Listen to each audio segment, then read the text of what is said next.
Hi, எல்லாருக்கும் வணக்கம். Welcome back my sub galaxy. இன்றைய கதையை பார்க்கறதுக்கு முன்னாடி நம்ம சேனலை பார்க்கலாம் சப்ஸ்கிரைப் பண்ணுங்க.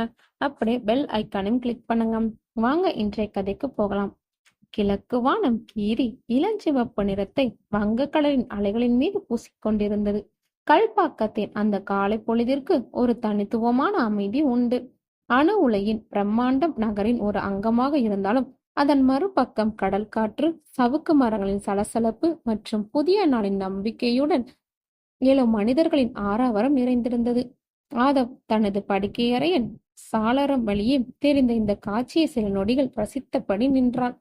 இந்த அனுமதி அவனுக்கு தேவைப்பட்டது. சென்னையின் வேகமான நினைவுகள் புகைந்த வாழ்க்கையை விட்டுவிட்டு அவன் கல்பாக்கத்திற்கு குடிபெயர்ந்ததற்கு முக்கிய காரணமே இந்த அமைதிதான். அப்பா, ஒரு மழலை குரல் அவனது சிந்தனையை கலைத்தது. தன் 5 வயது மகள் அஞ்சலி கண்களை கசக்கியபடி படுக்கையிலிருந்து எழுந்தமர்ந்தாள். அவளது சுருள் முடியில் சிக்கியிருந்த பூவடிவ கொண்டை ஊசி அவள் உறக்கத்தில் எவ்வளவு புரண்டிருப்பாள் என்பதை காட்டியது. காலை வணக்கம் செல்லம் என்றபடி அவளை நெருங்கி நெற்றியில் முத்தமிட்டான் ஆதவ்.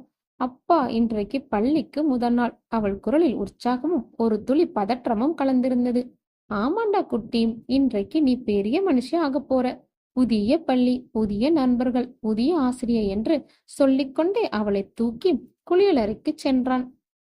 பல் துலக்குவதில் தொடங்கி காலை உணவு ஊட்டுவது வரை ஆதவன் உலகை அஞ்சலியை சுற்றியே சுழன்றது. அவளது ஒவ்வொரு அசைவையும் ஒவ்வொரு சிரிப்பையும் அவன் தனக்குள் சேமித்துக் கொண்டான். 3 வருடங்களுக்கு முன் அவனது மனைவி பிரியா தீய நட்புகளால் பாதி மாறி வேறொருடன் வாழ்க்கையை தேடி வெளிநாட்டிற்கு சென்ற போது ஆதவனின் உலகம் இருண்டு போனது. அந்த இருளில் அவனுக்கு கிடைத்த ஒரே ஒளிக்கீற்று அஞ்சலிதான். அவளுக்காகவே அவன் வாழ்ந்தான். அவளுக்காகவே தன் வழிகளையும் மறந்தான். பள்ளிக்கு தயாரான அஞ்சலி நீல நிற சீருடையில் ஒரு குட்டி தேவதை போலிருந்தாள். ஆதவ் அவளது தலைமுடியை நேர்த்தியாக வாரி 2 பக்கமும் நாடா கட்டினான். அப்பா, என்னோட ஆசிரியர் நல்லவங்களா இருப்பாங்களா? மகிழுந்தில் ஏறி அமர்ந்தும் அவள் கேட்டாள். நிச்சயமா இருப்பாங்க கண்ணா. உன்ன மாதிரி ஒரு பாப்பாவை யாருக்குத்தான் பிடிக்காது? அவளது கன்னத்தை மென்மையாக தட்டி கொடுத்தான். பள்ளி வளாகம் குழந்தைகளின் ஆரவாரத்தால் நிறைந்திருந்தது. ஆதவ் அஞ்சலியின் குட்டி விரல்களை இறுக பற்றியபடி அவளது வகுப்பறையே தேடி நடந்தான். ஒவ்வொரு வகுப்பறையின் வாசலிலும் பிரிய மனமின்றி அழுது கொண்டிருந்த குழந்தைகளையும் அவர்களை சமாதானப்படுத்திக் கொண்டிருந்த பெற்றோர்களையும் காண முடிந்தது. அஞ்சலியின் வகுப்பறை வந்தது. மழலையர் வகுப்பு ஆ என எழுதப்பட்ட பலகையின் கீழ் 20க்கு மேற்பட்ட குழந்தைகள் அமர்ந்திருந்தன. போய்விட்டு வரவா என ஆதவன் கேட்டான். அஞ்சலியும் தலையசைத்தாள். அவளது கண்களில் தெரிந்த சிறு கலக்கத்தை உணர்ந்த ஆதவ் குனிந்து அவளது காதருகே, அப்பா சாயங்காலம் சரியா வந்துடுவேன், மகிழ்ச்சிய விளையாடு என்றான். ஒரு சிறு புன்னகையுடன் அவள் வகுப்பறைக்கு சென்றாள். தனக்கென ஒதுக்கப்பட்ட இடத்தில் அமர்ந்து தன்னை சுற்றியிருந்த புதிய முகங்களை வேடிக்கை பார்க்க தொடங்கினாள். அவள் தன்னை மறந்த அந்த நொடியில் ஆதவ் மெதுவாக அங்கிருந்து நகர்ந்தான். பள்ளிவாசலை விட்டு வெளியே வரும்போது அவனது மனதில் ஒரு விதமான நிம்மதி பரவியது. மகளின் எதிர்காலம் சிறப்பாக அமைய வேண்டும் என்ற கனவோடு அவன் இங்கு வந்திருக்கிறான். இந்த அமைதி நீடிக்க வேண்டும். அவளுக்காகவும் எனக்காகவும் தனக்குத்தானே சொல்லிக் கொண்டபடி அவன் தனது மகிழுந்தை நோக்கி நடந்தான். அந்த பள்ளியின் வாசலில் தனது வாழ்க்கையை தலைகீழாக புரட்டி போட போகும் ஒரு புயல் அமைதியாக ஆசிரியை என்ற உறவில் காத்திருப்பதை அறியாமல். பள்ளி தொடங்கி 1 வாரம் கடந்திருந்தது. அஞ்சலி புதிய சூழலுக்கு தன்னை முழுமையாக தயார்படுத்திக் கொண்டாள். தினமும் அவள் பள்ளிக்கு செல்வதிலும் திரும்பி வந்து கதைகள் சொல்வதிலும் ஒரு அலாதியான உற்சாகம் தெரிந்தது. குறிப்பாக அவளது பேச்சில் மலர் மிஸ் என்ற பெயர் அடிக்கடி இடம்பெற்றது. அப்பா, மலர் மிஸ் பாட்டு பாடுவாங்க தெரியுமா? அப்பா, மலர் மிஸ் எனக்கு இன்னைக்கு ஸ்டார் போட்டாங்க. மகளின் மகிழ்ச்சியைக் கண்டு ஆதவ் நிம்மதியடைந்தான். அன்று மாலை பள்ளியில் இருந்து அஞ்சலி அழைத்து வர சென்ற போது வழக்கத்தை விட சற்று தாமதமாகிவிட்டது. அவன் அவசர அவசரமாக வகுப்பறையை நோக்கி நடந்தான். மற்ற குழந்தைகள் அனைவரும் பெற்றோருடன் வீடு திரும்ப அஞ்சலி மட்டும் வகுப்பறையின் வாசலில் ஒரு ஆசிரியையுடன் பேசிக் கொண்டிருந்தாள். அவரை கண்டவுடன் ஆதவிற்குள் ஒரு மெல்லிய ஆச்சரியம் எழுந்தது. கோதுமை நிறத்திற்கும் மாநிறத்திற்கும் இடைப்பட்ட அவளது சருமமும் அவளது அடர் பழுப்பு நிற கண்களும் அவளை தனித்து காட்டின. நேர்த்தியாக கட்டப்பட்ட புடவையில் அவள் அமைதியின் வடிவமாக தெரிந்தாள். அவளது முகத்தில் தெரிந்த புன்னகை சுற்றியிருந்த மாலை நிறத்தின் வெளிச்சத்தை விட பிரகாசமாக இருந்தது. அப்பா, வந்துட்டீங்களா என்று ஓடி வந்து அவனது காலை கட்டிக்கொண்டாள் அஞ்சலி. சாரி மிஸ், கொஞ்சம் லேட் ஆயிடுச்சு என்றபடி ஆதவ் அந்த ஆசிரியை நோக்கினான். பரவாயில்லங்க, அவ பத்திரமா என் கூட தான் இருந்தா என்ற அந்த ஆசிரியை அஞ்சலியின் தலையை மென்மையாக வருடினாள். அவளது குரல் தேன் தடவியது போல் இனிமையாக இருந்தது. அப்பா, இவங்க தான் என் மலர் மிஸ் என்று பெருமையுடன் அறிமுகப்படுத்தினாள் அஞ்சலி. ஆதவ் புன்னகைத்தான். ஓ, நீங்க தான் மலர் மிஸ்ஸா? இவ உங்களை பத்தி தான் வீட்டுல ஒரே பேச்சா இருப்பா. மலர் வெட்கத்துடன் சிரித்தாள். வணக்கம், நீங்க அஞ்சலியோட அப்பா இல்லையா? அவர் ரொம்ப சுட்டியா அறிவான பொண்ணு, சீக்கிரமாவே எல்லார்கிட்டையும் பழகிட்டா. ரொம்ப நன்றிங்க, அவளுக்கு இந்த இடம் பிடிச்சதுல எனக்கு சந்தோஷம் என்ற ஆதவ் அவளது தெளிவான தமிழை வியந்தான். உங்க தமிழ் ரொம்ப நல்லா இருக்கு. நன்றி, நான் பிறந்து வளர்ந்தது எல்லாம் கர்நாடகாவில் உள்ள உத்தர கன்னட பகுதியில் தான். ஆனால் தமிழ் கத்துக்க வாய்ப்பு கிடைச்சது என்று இயல்பாய் பதிலளித்தாள். ஓ, அப்ப குடும்பம் எல்லாம் அங்கேதான் இருக்காங்களா என்று இயல்பான உரையாடலின் தொடர்ச்சியாக கேட்டான் ஆதவ். அந்த கேள்வி கேட்ட நொடியில் அவளது முகத்தில் படர்ந்திருந்த புன்னகை ஒரு கணம் மறைந்து கண்கள் கன நேரம் நிலை குத்தி நின்றன. மறுகணமே தன்னை சுதாரித்துக் கொண்டு அதே புன்னகை மீண்டும் வரவழைத்தாள். ஆனால் அந்த சின்ன இடைவெளி ஆதவிற்கு ஏதோ ஒன்றை உணர்த்தியது. இல்ல, எனக்கு இங்க யாருமே இல்ல, நான் மட்டும்தான் என்றாள். அவளது குரலில் இருந்த திடமும் ஒருவித வெறுமையும் கலந்திருந்தது. மேற்கொண்டு பேச விரும்பாதவள் போல அவள் பேச்சை மாற்றினாள். சரிங்க, நேரமாகுது, நீங்க கிளம்புங்க. அஞ்சலி, நாளைக்கு பார்க்கலாமா என்று அவள் குனிந்து அஞ்சலியின் கன்னத்தில் தடவினாள். பாய் மிஸ் என்று கையசைத்தபடி அஞ்சலி ஆதவனின் கையை பிடித்துக் கொண்டாள். ஆதவ் அவளுக்கு நன்றி சொல்லிவிட்டு திரும்பினான்.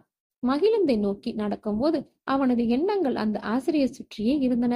அவளது அழகும் இனிமையான பேச்சும் அவனை ஈர்த்ததை மறுக்க முடியாது. ஆனால் அதைவிட அவன் கேட்ட அந்த ஒரு கேள்விக்கும் அவளது கண்களின் நொடு பொழுதில் தோன்றி மறைந்த அந்த சோகம் அவனுக்குள் ஒரு புதிரை வெளித்தது. இத்தனை வருடங்களுக்கு பிறகு அவன் மனதிற்குள் ஒரு மெல்லிய சலனம், இந்த ஆசிரியை ஒரு புதிராகவே இருக்கிறாள் என்று. நாட்கள் வாரங்கள் ஆகின. ஆதவன் காலை பொழுதுகள் அஞ்சலியை பள்ளியில் விடுவதோடு மாலை பொழுதின் மலரின் நினைவுகளோடும் கழியத் தொடங்கின.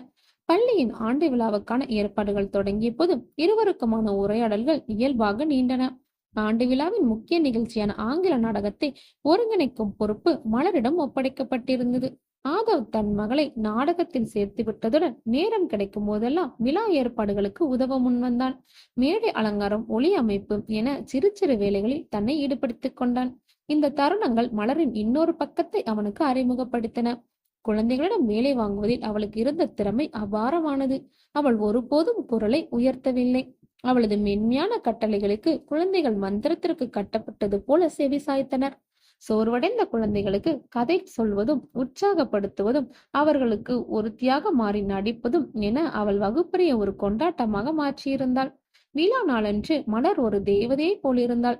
இளம்பச்சை நிற புடவையில் குறைவான நகைகளுடன் அவள் மேடையின் பின்னணியில் பம்பரமாக சுழன்று கொண்டிருந்தாள். நாடகம் மிகப்பெரிய வெற்றி பெற்றது.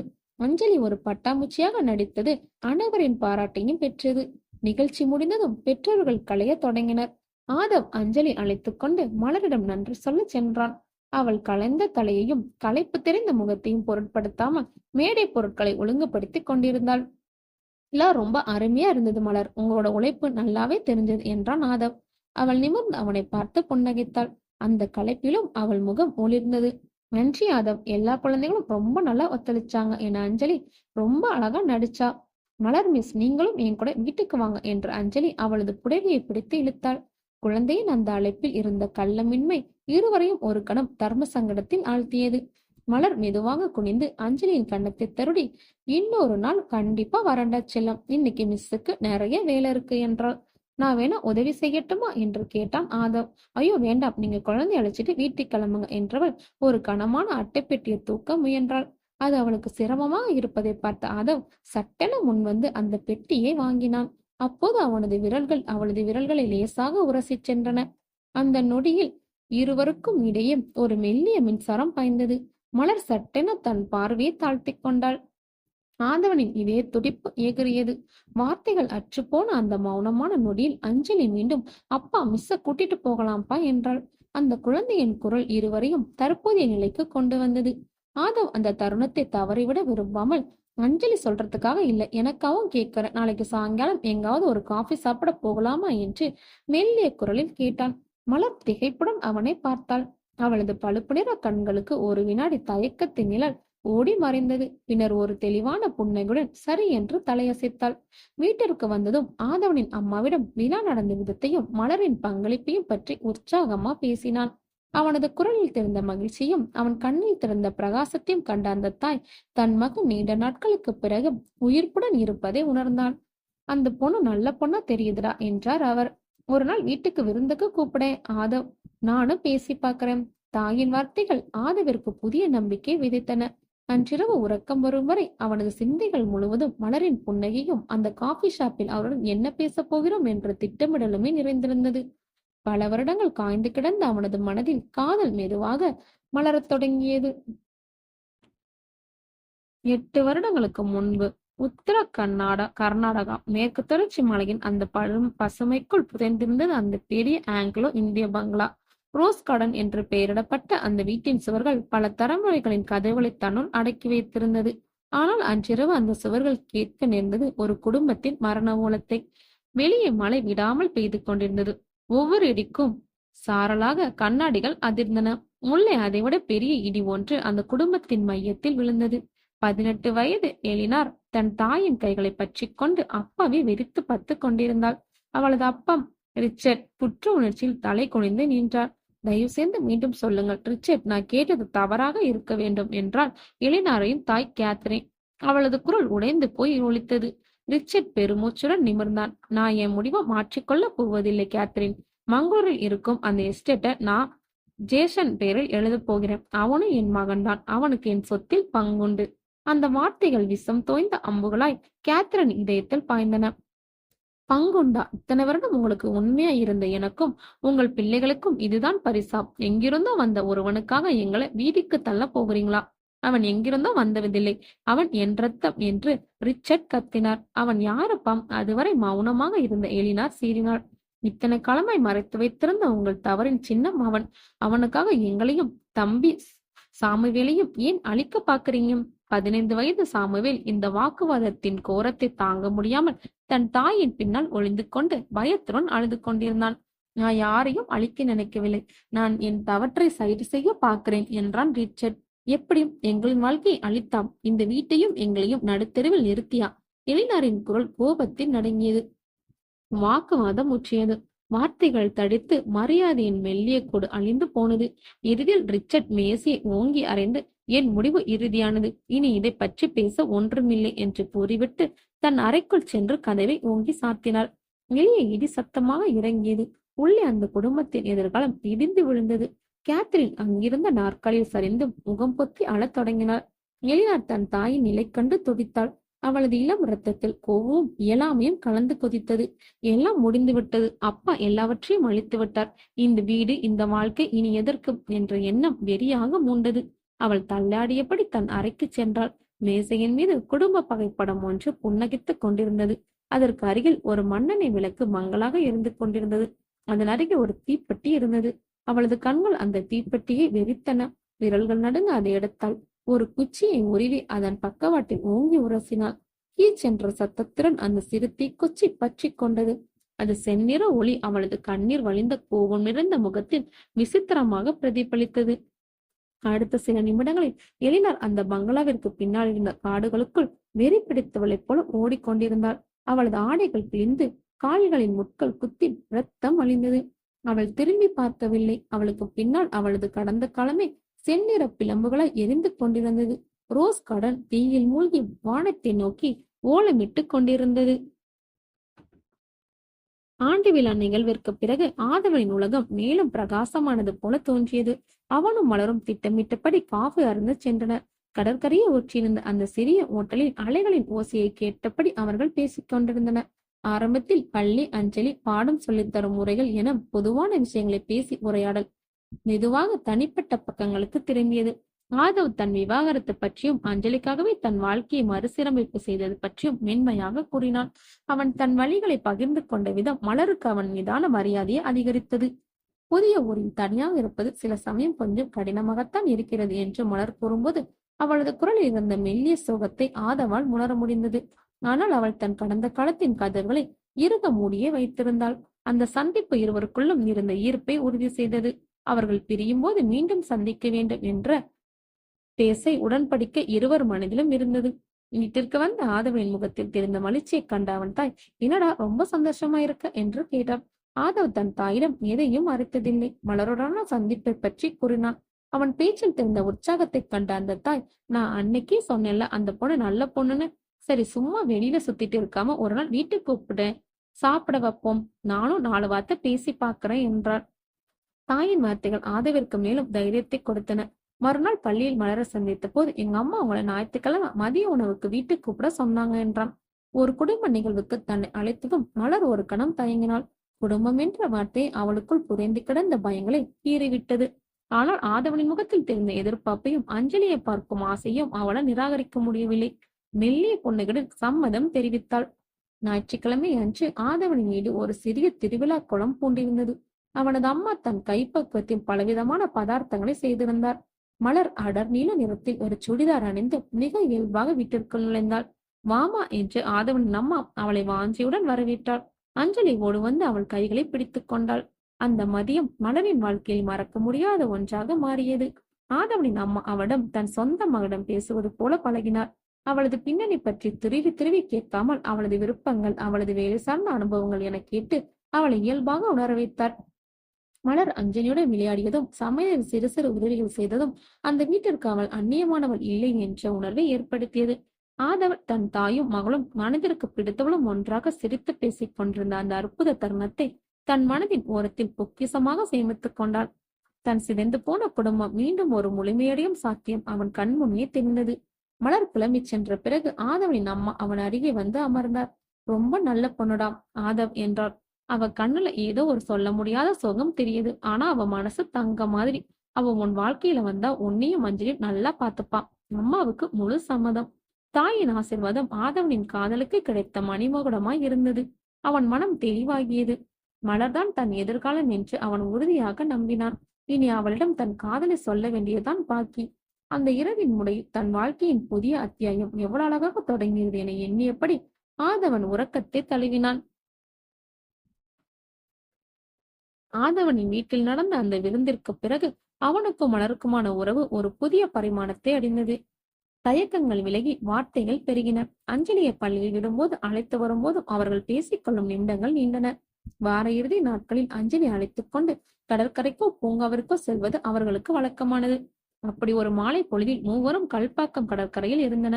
அலைகள் மென்மையாக கால்களை தழுவிச் செல்ல அஞ்சலி மணல் வீடு கட்டுவதில் மும்முரமாக இருந்தாள். ஆதமும் மலரும் சற்று தள்ளி அமர்ந்து அவளை பார்த்தபடி பேசிக் கொண்டிருந்தன. கடல் காற்று மலரின் கொந்தலை அலக்களிக்க அவள் அதை ஒதுக்க முயன்றபடி சிரித்தாள். அந்த சிரிப்பில் இருந்த சுதந்திரத்தை ஆதவ ரசித்தான். இத்தனை நாட்களில் அவன் அவளது சோகமிருந்த கண்களை பார்த்திருக்கிறான். இனிமையான குரலை கேட்டிருக்கிறான். ஆனால் இப்படி மனதார அவள் சிரிப்பதை அப்போதுதான் கண்டான். இந்த மகிழ்ச்சிக்கு தானும் ஒரு காரணம் என்பது அவனுக்குள் நிறைவை தந்தது. இதுதான் சரியான தருணம் என்று அவன் மனம் சொன்னது. மலர், நான் உன்கிட்ட ஒன்னு சொல்லணும் என்று அவன் அவளை நோக்கி திரும்பினான். அவனது குரலில் இருந்த தீர்க்கத்தை உணர்ந்து அவள் கேள்வியாக அவனை பார்த்தாள். அவளது பழுப்பு நிற கண்களில் எதிர்பார்ப்பு மின்னியது. அவன் தன் வார்த்தைகளை சேகரிப்பதற்குள் மலரின் முகத்தில் ஒரு மாற்றம் நிகழ்ந்தது. அந்த மாற்றம் மின்னலை விட வேகமாக இருந்தது. அவளது புன்னகை உறைந்து போனது. கண்கள் அச்சத்தில் விரிந்தன. அவளது உடலில் ஒவ்வொரு செல்லும் பயத்தில் இறுகி அவள் ஒரு கற்சிலை போல மாறினாள். அவளது சுவாசம் சீரற்று முகம் வெளிர்வு போனது. மலர், என்னாச்சு என்று பதறியபடி கேட்டான் ஆதவ். அவள் பதில் அளிக்கவில்லை. அவளது பார்வை அவளுக்கு பின்னாயிருந்த கூட்டத்தில் ஒரு புள்ளியில் நிலை குத்திருந்தது. ஆதவ் அவள் பார்வையின் திசையில் திரும்பினான். கூட்டத்தின் நடுவே சற்று தொலைவில் ஒருவன் நின்று கொண்டிருந்தான். சாதாரண உடையில் இருந்த அவன் அவர்களை, குறிப்பாக மலரைத்தான் வெறித்து பார்த்து கொண்டிருந்தான். அவனது முகத்தில் எந்த உணர்ச்சியும் இல்லை. ஆனால் அவனது பார்வையில் ஒரு விதமான குரூரம் தெரிந்தது. மலரின் அதிர்ந்த பார்வையை சந்தித்த அந்த நொடியில் அவனது உதடுகளில் ஒரு கேவலமான புன்னகை விரிந்து அவன் கூட்டத்தோடு கூட்டமாக கரைந்து போனான். அந்த நொடியில் மலரின் கட்டுப்பாடுகள் அனைத்தும் முடிந்தன. அவள் வெடிக்கென எழுந்து மணல் வீட்டில் விளையாடி கொண்டிருந்த அஞ்சலியை நோக்கி விரைந்தாள். ஆதவ், நாம போகணும், இப்பவே போகணும். அவளது குடல் நடுங்கியது. அதிலிருந்த அவசரமும் பீதியும் ஆதவை பதட்டப்படுத்தியது. என்னாச்சு மலர்? யார் அது? ஏன் இப்படி பயப்படுற என்று அவன் அவள் அருகே ஓடி வந்தான். பிளீஸ் ஆதவ், எந்த கேள்வியும் கேட்காதீங்க, இங்கிருந்து போகலாம் வாங்க என்று அவள் அஞ்சலியின் கையை இறுக பற்றி கொண்டு மகிழ்ந்து நின்றிருந்த திசையை நோக்கி கிட்டத்தட்ட ஓடத் தொடங்கினாள். சில நிமிடங்களுக்கு முன் மகிழ்ச்சியின் உறைவிடமாக இருந்த அந்த கடற்கரை இப்போது ஒரு பயங்கரமான கனவின் காட்சியை போல தோன்றியது. அஞ்சலி தாயின் பதட்டத்தை உணர்ந்து மௌனமாக அவளுடன் நடந்தாள். மகிழுந்தில் ஏறிய பிறகு மலர் சகஜ நிலைக்கு திரும்பவில்லை. அவள் சாரளத்திற்கு வெளியே வெறித்து பார்த்தபடி அமர்ந்திருந்தாள். அவளது விரல்களில் குளிரில் நடுங்குவது போல் நடுங்கிக் கொண்டிருந்தது. ஆடவ் மீண்டும் கேட்க முயன்ற போது, பிளீஸ் அப்புறமா பேசலாம் என்று கண்ணீருடன் கெஞ்சினாள் அவள். அவளது வீட்டிற்கு முன் மகிழுந்து நின்றது. அவள் முறையான ஒரு பிரியாவிடை கூட சொல்லாமல் அஞ்சலியின் கன்னத்தில் அவசரமாக முத்தமிட்டு, நான் உள்ள போகிற ஆதவ் என்று கூறிவிட்டு இறங்கினாள். வீட்டுக் கதவை திறந்து உள்ளே சென்றவள் அவன் பார்ப்பதற்கு கதவை வேகமாக சாத்தி தாளிட்டுக் கொண்டாள். தனித்து விடப்பட்ட ஆதவ் அந்த மூடிய கதவையே சில நொடிகள் பார்த்தபடி நின்றான். அவனது இதயம் பாரமாகி, யார் அவன்? அவளை ஒரு நொடி நிலைக்குலைய செய்யும் அளவுக்கு அவன் யார்? மலரின் கடந்த காலத்தில் அப்படி என்னதான் மறைந்திருக்கிறது? கேள்விகள் அவன் மனதில் சுழன்றடிக்கும். தன் வாழ்க்கையின் மகிழ்ச்சியான அத்தியாயம் முடிந்து மர்ம நிறைந்த ஒன்று தொடங்கியிருப்பதை அவன் உணர்ந்தான். கடற்கரையில் நடந்த அந்த சம்பவத்திற்கு பிறகு ஆதவனின் அமைதியான உலகில் ஒரு சூறாவளி நுழைந்தது போலிருந்தது. அன்றிரவு முழுவதும் அவனால் உறங்க முடியவில்லை.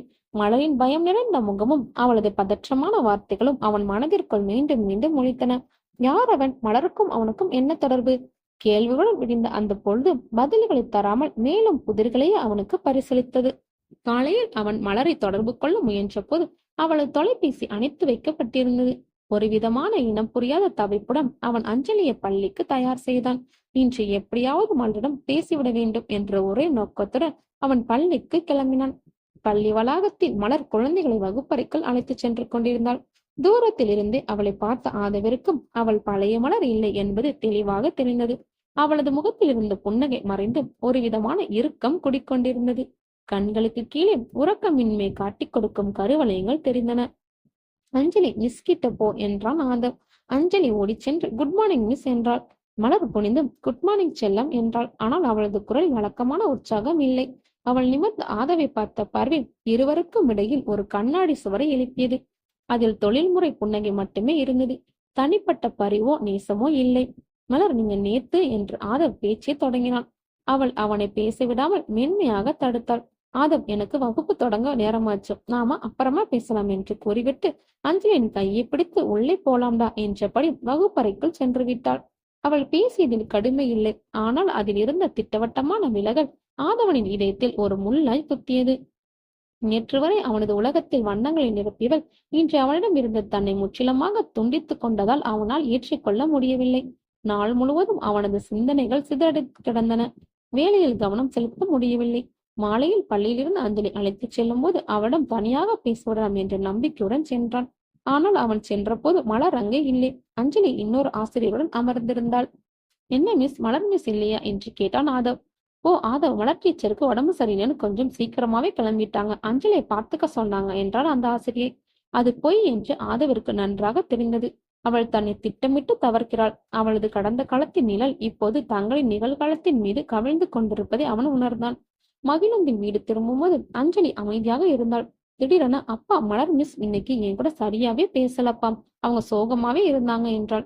குழந்தையின் அந்த வார்த்தைகள் ஆதவனின் கவலையை இரட்டிப்பாக்கின. இந்த பிரச்சனை அவளையும் மலரையும் மட்டும் பாதிக்கவில்லை, அது அஞ்சலியின் மனதையும் பாதிக்கிறது என்பதை உணர்ந்த போது அவனுக்குள் ஒரு விதமான கோபம் எழுந்தது.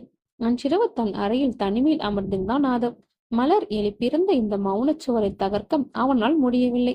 அவள் தானாக முன் வந்து பேசாதவரை அவளது மர்மமான கடந்த காலத்தின் புட்டை திறக்க முடியாது. இது வெறும் பயம் மட்டுமல்ல, இது அதைவிட பெரியது. அவளது கடந்த காலத்தின் மிகப்பெரிய ரகசியம். அதை திறக்க எனக்கு ஒரு திறவுகோல் வேண்டும். நானாக தேட முடியாத அந்த திறவுகோலையாவது யாரேனும் ஒருவர் எனக்கு கண்டுபிடித்து தர வேண்டும். அந்த நொடியில் அவன் ஒரு முடிவுக்கு வந்தான். இந்த சிக்கலை தன்னால் தனியாக சமாளிக்க முடியாது. அவனுக்கு உதவி தேவை. உண்மைகளை கண்டறியும் ஒருவரின் உதவி. 8 வருடங்களுக்கு முன்பு ரோஸ் கார்டன் பங்களா. ரிச்சர்ட் தன் அரைக்கதவை ஓங்கி சாத்திய சத்தம் அந்த குடும்பத்தின் இதயத்தில் விழுந்த பேரடியாக ஒலித்தது. கேத்ரின் உடைந்து போய் அழுது கொண்டிருந்தாள். 18 வயது எழினார் தன் தாயை தேற்றுவதா, தம்பி சாமுவலை ஆறுதல் படுத்துவதா, இல்லை தன் மனதிற்குள் எரிந்து கொண்டிருந்த கோபத்தை கட்டுப்படுத்துவதா என்று தெரியாமல் தவித்தாள். அம்மா, அழாதீங்கம்மா என்று அவள் தாயின் தோள்களை பற்றினாள். எல்லாம் போச்சு எலி, அவர் நம்மள அழிச்சிட்டார் என்று கேத்ரின் புலம்பினாள். சாமுவேலின் பயம் நிறைந்த முகத்தை பார்த்த எழினார் அவனை அணைத்துக் கொண்டாள். ஒண்ணுமில்லடா சாம், நான் இருக்கேன்ல, நீ போய் படுத்துக்கோ என்று அவனை அவன் அறைக்கு அழைத்துச் சென்றாள். எல்லாம் சரியாகிவிடும் என்று அவள் சொன்னது அவளுக்கே பொய்யாகத்தான் ஒலித்தது. தன் அறைக்கு திரும்பியவளுக்கும் கோபமும் இயலாமையும் ஒரு எரிமலையாய் குமரிக் கொண்டிருந்தது. மேஜையின் மீது எரிந்து கொண்டிருந்த மண்ணெண்ணை விளக்கின் வெளிச்சத்தில் அவள் அருகே இருந்த தீப்பொட்டியை வெறித்தாள். அவளது தந்தை குடும்பத்தின் மீது கொளுத்தி போட்ட நெருப்பை விட இந்த தீக்குச்சி பெரிதல்ல என்று தோன்றியது. அவள் ஒரு குச்சியை எடுத்து உரசினாள். அந்த சிறிய தீச்சுடர் அவளது கோபத்தின் குறியீடாக இருந்தது. அதை உடனே ஊதி அணைத்தவள் கட்டிலில் சரிந்து தேம்பி தேம்பி அழுதாள். சரியாக அந்த நேரத்தில் வீட்டின் கீழ்த்தளத்தில் ஏதோ சத்தம் கேட்டது. கொள்ளைப்புற கதவு மெதுவாக திறக்கப்படும் ஓசை. அப்பாவா என்ற எண்ணத்துடன் அவள் தன் அரைக்கதவை லேசாக திறந்து மாடி கைப்பிடி சுவரின் ஓரத்தில் மறைந்து நின்று கீழே பார்த்தாள். அங்கே நிற்பது அவளது தந்தை இல்லை. மலையில் நனைந்தபடி இருவர் உள்ளே நுழைந்தனர். ஒருவன் முகம் அவளுக்கு பரிச்சயமானதாக இருந்தது. தன் தந்தையின் புகைப்படத்தில் ஒரு முறை பார்த்த முகம். ஜேசன். அவனுடன் முரட்டுத்தனமான தோற்றத்துடன் இன்னொருத்தன் இருந்தான். ஜேசன். ரிச்சர்ட் தன் அறையிலிருந்து வெளியே வந்து கத்தினார். இந்த நேரத்துல உனக்கு இங்க என்ன வேலை? என் பங்கு என்னன்னு கேட்க வந்த மிஸ்டர் ரிச்சர்ட் என்றான் ஜேசன். அவனது குரலில் மரியாதையை விட அதிகாரமே தொலைத்தது. அந்த எஸ்டேட் மட்டும் போதாது, எனக்கு எல்லாத்தையும் பாதி வேணும், இப்போதே வேணும். வெளியே போ என்ற ரிச்சர்ட் கத்த சத்தம் கேட்டு கேத்ரனும் சாமுவேலும் வெளியே ஓடி வந்தனர். அவர்களை கண்டதும் ஜேசனின் முகத்தில் ஒரு குரூர புன்னகை படர்ந்தது. ஓ, முழு குடும்பம் இங்கேதான் இருக்கா, நல்லது. என் வேலையை சுலபமாக்கிட்டீங்க. அடுத்த நொடி அந்த வீடு போர்க்களம் ஆனது. ஜேசனும் அவனது ஆளும் ரிச்சர்ட்டை தாக்கினர். வேண்டாம் என்று அலறியபடி ஓடிய கேத்ரனை அந்த முரணன் பிடித்து தள்ளினான். சாமுவேல் பயத்தில் அலற ஜேசன் அவனது வாயை பொத்தினான். மாடியிலிருந்து இதை பார்த்து கொண்டிருந்த எலினாரின் ரத்தம் உறைந்து போனது. அவளால் கத்த முடியவில்லை, அசையவும் முடியவில்லை. சில நிமிட போராட்டத்திற்கு பிறகு மூவரும் காயங்களுடன் தரையில் கிடத்தப்பட்டனர். ஜேசன் தன் சட்டை பையிலிருந்து ஒரு கேனை எடுத்தான். அதிலிருந்த மண்ணெண்ணெய் வாசனை குப்பென்று அடித்தது. என்னைக்கும் சாகாத வாழ்க்கை வேணும்னு ஆசையா உங்களுக்கும்? இனிமே நீங்களும் இல்ல, உங்க ஆசையும் இல்லை என்று குரூரமாக சிரித்தபடி அவன் வீடு முழுவதும் மண்ணெண்ணெயை தெளித்தான். வேண்டாம் ஜேசன், பிளீஸ் என்று ரிச்சர்ட் கெஞ்சினார். அவன் அதை கேட்கவில்லை. ஒரு துணியில் நெருப்பை பற்ற வைத்து அதை தரையில் வீசினான். கண்ணிமைக்கும் நேரத்தில் தீ மளமளவென பரவியது. மர ஜாமான்கள் வெடித்து சிதறன. எலினார் தன் மறைவிலிருந்து இதை பார்த்த அதிர்ச்சியில் உறைந்திருந்தாள். தீ மாடியை நோக்கி பரவத் தொடங்கியது. ஓட வேண்டும், இங்கிருந்து ஓட வேண்டும் என்று அவளது உள்ளுணர்வு அலறியது. முன்வெளி முழுவதும் நெருப்பால் மூடப்பட்டிருந்தது. அவள் தன் அறைக்கு ஓடி சாளரத்தை நோக்கி பாய்ந்தாள். மரத்தாலான சாளரை கதவை ஓங்கி அறைந்து திறந்தாள். அதன் கண்ணாடி சில்லுகள் உடைந்து அவளது கைகளை கிழித்தன. வலியையும் பொருட்படுத்தாமல் அவள் அந்த சாளரத்தின் வழியே வெளியே குதித்தாள். மலையில் நனைந்திருந்த புல்தரையில் விழுந்ததில் அவளது கணுக்கள் சுளுக்கிக் கொண்டது.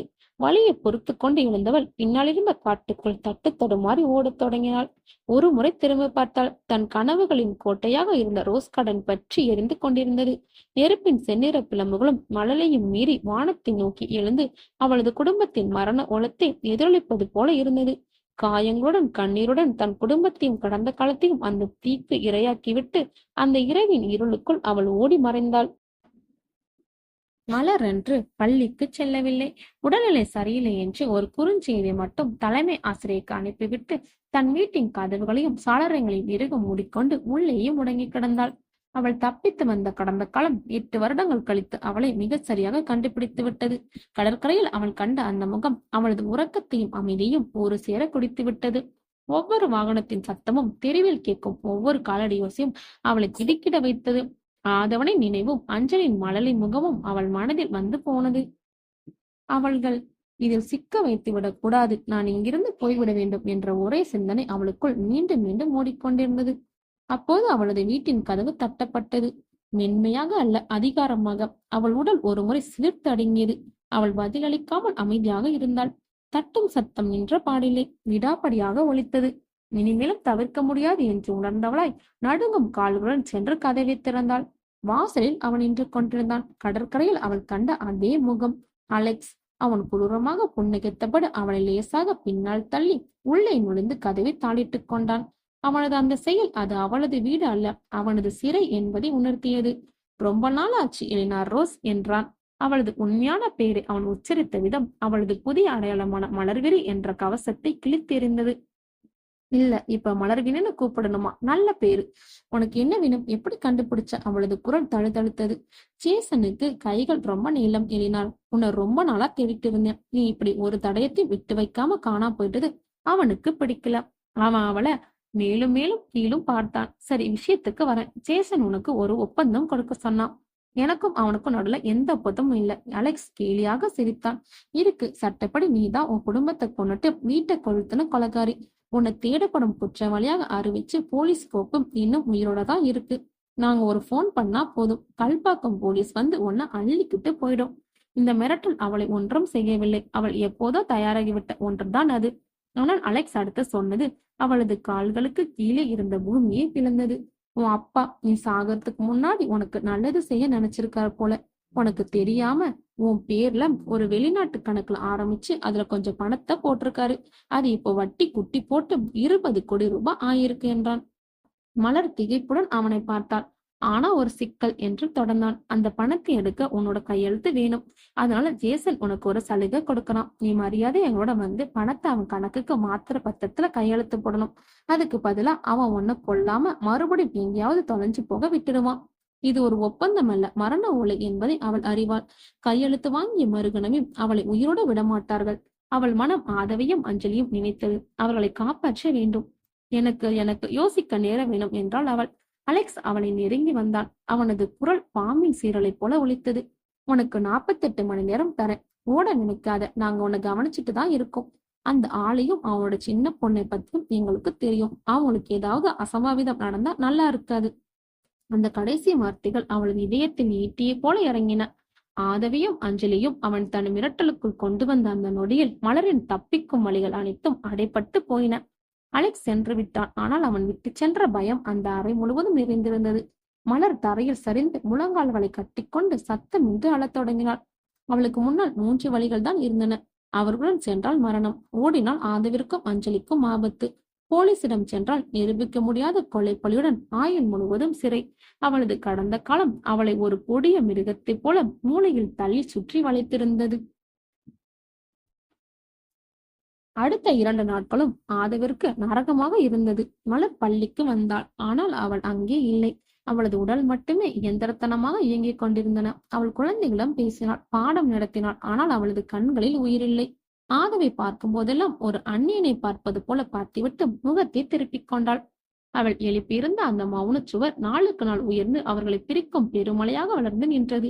இந்த விலைகளை இனியும் தாங்கிக் கொள்ள முடியாத ஆதவ் அன்று மாலை பள்ளி முடிந்ததும் அவளிடம் தனியாக பேச வேண்டும் என்று முடிவு செய்தான். மற்ற அனைவரும் சென்ற பிறகும் அவள் தன் பொருட்களை எடுத்துக்கொண்டு கிளம்ப தயாரான போது அவளை வழிமறித்தான்.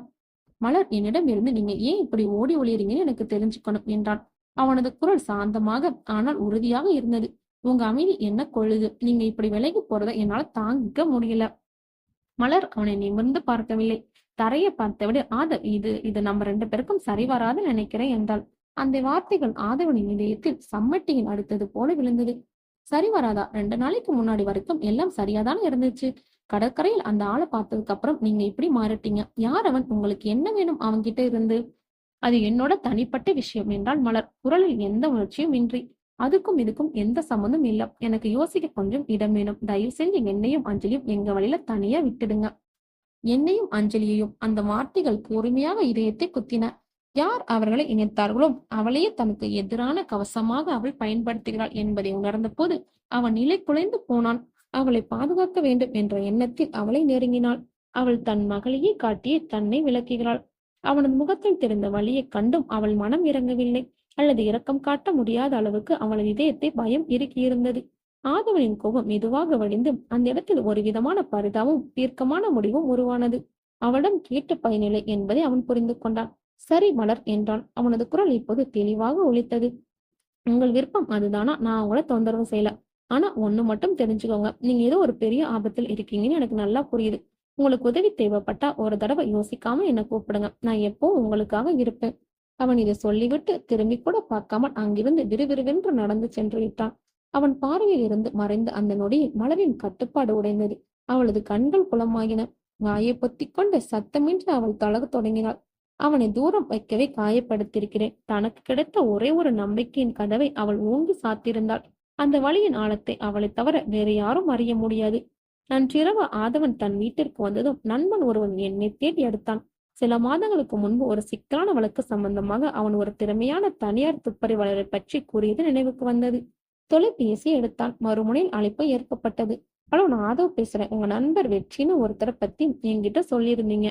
அவனது விரல்கள் நடுங்கிக் கொண்டிருந்தன. அவனது காதல் பாதை இரண்டாக பிரிந்துவிட்டது. ஒன்று மலர் தேர்ந்தெடுக்கப்பட்ட தனிமையின் பாதை, மற்றொன்று அவன் தேர்ந்தெடுத்த உண்மையை தேடும் பாதை. அந்த பாதையின் முதல் அடியை அவன் இப்போது எடுத்து வைத்திருந்தான். ஆதவ் சென்னைக்கு வெளியே ஒரு சிறிய நகரின் ஒதுக்குப்புறத்தில் இருந்த அந்த முகவரியை தேடிக்கொண்டிருந்தான். அது ஒரு பெரிய கட்டிடம் அல்ல. பழைய மாடி வீடு ஒன்றின் முதல் தளத்தில் வெற்றி துப்பறிவு நிறுவனம் என்று சிறிய பெயர் பலகையுடன் இயங்கிக் கொண்டிருந்த ஒரு சாதாரண அலுவலகம். படிகளில் ஏறி சென்ற போது தன் வாழ்க்கை இவ்வளவு தூரம் திரைப்பட காட்சிகளைப் போல மாறும் என்று அவன் நினைத்ததில்லை. அறைக்குள் நுழைந்தான். உள்ளே அலங்காரம் ஏதும் இல்லை. ஒரு மேசை, சில நாற்காலிகள், கோப்புகள் நிறைந்த ஒரு பழைய இரும்பு அலமாரி. அங்கே 40 வயது மதிக்கத்தக்க ஒருவர் அமர்ந்திருந்தார். சவரம் செய்யப்பட்ட முகம், கூர்மையான பார்வை, நரைக்க கொடியும் தொடங்கியிருந்த முடி. அவர்தான் வெற்றி. காவல்துறையில் சில ஆண்டுகள் பணியாற்றிவிட்டு விருப்ப ஓய்வு பெற்று இந்த தொழில் இறங்கியவர். வாங்க ஆதவ் என்றார் வெற்றி. அவரது குரலில் ஒரு விதமான அதிகாரம் இருந்தது. ஆதவ் அமர்ந்ததும் அவர் பேசியதும் அவசரப்படவில்லை. ஆதவாகவே தொடங்கட்டும் என்பது போல அமைதியாக அவனையே பார்த்தார். ஆதவ் தயக்கத்துடன் ஆரம்பித்தான். மலரை சந்தித்தது முதல் கடற்கரையில் நடந்த சம்பவம், அவளது திடீர் மாற்றம், தற்போதைய விலகல் வரை அனைத்தையும் ஒன்றிவிடாமல் கூறினான். அவன் பேச பேச வெற்றி ஒரு வார்த்தை கூட குறுக்கிடவில்லை. அவனது கண்கள் மட்டும் ஆதவனின் ஒவ்வொரு அசைவையும், அவனது குரலில் தெரிந்த உண்மையும் எடை போட்டுக் கொண்டிருந்தது. ஆதவ் பேசி முடித்ததும் தன் கைபேசியில் இருந்த மலரின் புகைப்படத்தை அவரிடம் காட்டினான். வெற்றி புகைப்படத்தை கூர்ந்து பார்த்தார். பிறகு தன் முதல் கேள்வியை கேட்டார். இந்த மலர்விங்கிற பேர் தான் அவங்களோட உண்மையான பேரா? ஆதவன் திகைத்தான். அப்படிதான் சொன்னாங்க. ஏன் கேக்குறீங்க? பொதுவா தன்னோட கடந்த காலத்தை மறைக்க நினைக்கிறவங்க தன்னோட அடையாளத்தையும் முதல்ல மாத்துவாங்க என்று சாதாரணமாக சொன்னார் வெற்றி. சரி, அவங்க உத்தர கன்னடால எந்த ஊருன்னு சரியா சொல்லியிருக்காங்களா? இல்ல, பொதுவா உத்தர கன்னடான்னு தான் சொன்னாங்க. கடற்கரையை பார்த்த ஆளை பத்தி ஏதாவது அடையாளம் சொல்ல முடியுமா? சாதாரணமா தான் இருந்தான். ஆனா அவன் பார்வையில் ஒரு குரூரம் தெரிஞ்சிச்சு. அது மட்டும் நல்லா ஞாபகம் இருக்கு. வெற்றி தலையை சித்து கொண்டார். சரி யாதவ், நான் இந்த விஷயத்தை எடுத்துக்கிறேன். ஆனா நான் உண்மையை கண்டுபிடிக்க முயற்சி பண்ணுவேன். அது சில சமயம் நாம எதிர்பார்க்காத நமக்கு காயத்தை கொடுக்கிற உண்மையாவும் இருக்கலாம். அதுக்கு நீங்க தயாரா? எனக்கு உண்மை தெரிஞ்சாகணும் வெற்றி. அது எவ்வளவு கசப்பா இருந்தாலும் பரவாயில்ல. நல்லது என்றவர் தன் கட்டணம் மற்றும் விதிமுறைகளை தெளிவாக விளக்கினார். இனிமே நீங்க அவங்க கிட்ட இத பத்தி எதுவும் பேச முயற்சி பண்ண வேண்டாம். வழக்கம் போல அஞ்சலிய ஸ்கூல்ல விடுங்க, அழைச்சிட்டு வாங்க. ஆனா அவங்க கிட்ட இருந்து கொஞ்சம் தள்ளியே இருங்க. உங்களோட அவசரமான எந்த செயலும் அவங்கள இன்னும் பயமுறுத்தலாம் அல்லது அவங்கள மிரட்டுறவங்கள உற்சாகப்படுத்தலாம். எந்த தகவல் கிடைச்சாலும் நான் அவங்கள அழைக்கிறேன். அந்த சந்திப்பு முடிந்ததும் ஆதவ் வெளியே வந்தான். மனதிலிருந்த பெரும்பாரம் இறங்கியது போலவும், அதே சமயம் என்ன மாதிரியான உண்மைகள் வெளிவரப் போகிறதோ என்ற புதிய பயமும் தொற்றிக் கொண்டது. அலுவலகத்தில் தனித்திருந்த வெற்றி மீண்டும் மலரின் புகைப்படத்தை எடுத்தார். அந்த பழுப்பு நிற கண்களுக்குள் புதைந்து கிடைக்கும் சோகத்தையும் பயத்தையும் அவரால் தெளிவாக உணர முடிந்தது. தன் மேசையின் மீது விழுந்திருந்த கர்நாடக வரைபடத்தில் உத்தர கன்னடா மாவட்டத்தை ஒரு பேனாவால் வட்டமிட்டார். தன் பழைய காவல்துறை நண்பன் ஒருவரை எண்ணுக்கு அழைத்தார். சங்க, நான் வெற்றி பேசுறேன். உத்தர கன்னடா பகுதியிலிருந்து ஒரு சின்ன தகவல் வேணும். புதருக்கு விடை தேடும் முதல் நூல் இப்போது மெதுவாக பிரிக்கப்பட தொடங்கியது.